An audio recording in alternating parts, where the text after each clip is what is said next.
Lord Darth Nihilus was what is referred to be as the Force, which is a phenomenon which occurs when there is a terrible large-scale tragedy that occurs. For example, in A New Hope, Obi-Wan actually senses a wound in the Force when Alderaan is destroyed by the Death Star, and he can literally feel the Force change around him. I felt a great disturbance in the Force, as if millions of voices suddenly cried out in terror and were suddenly silenced. I fear something terrible has happened.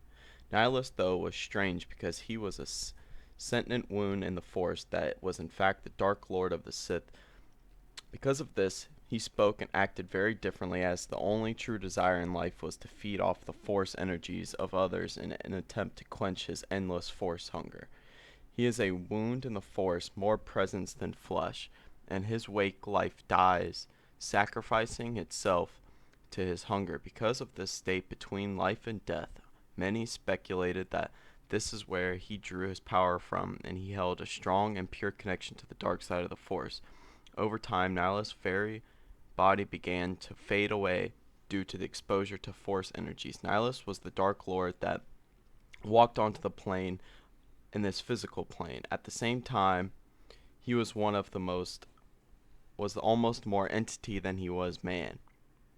After the final defeat of Nihilus, there were still many that were fascinated by a creature so connected and a part of the dark side of the Force, as the Jedi Order desired to study these strange Force phenomenons and examine the history of Darth Nihilus. Long after his eventual demise, Nihilus was still extraordinarily famous, especially amongst the Jedi Order.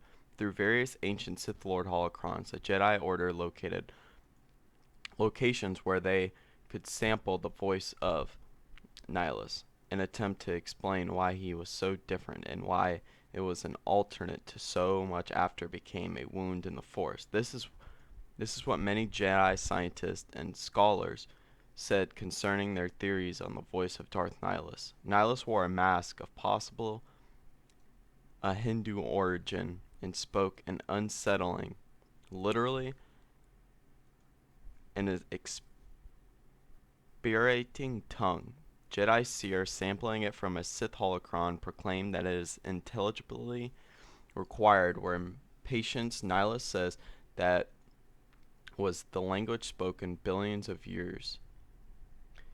As the end of the Jedi time, Jedi mystics ordered a slightly less fascinating hypothesis.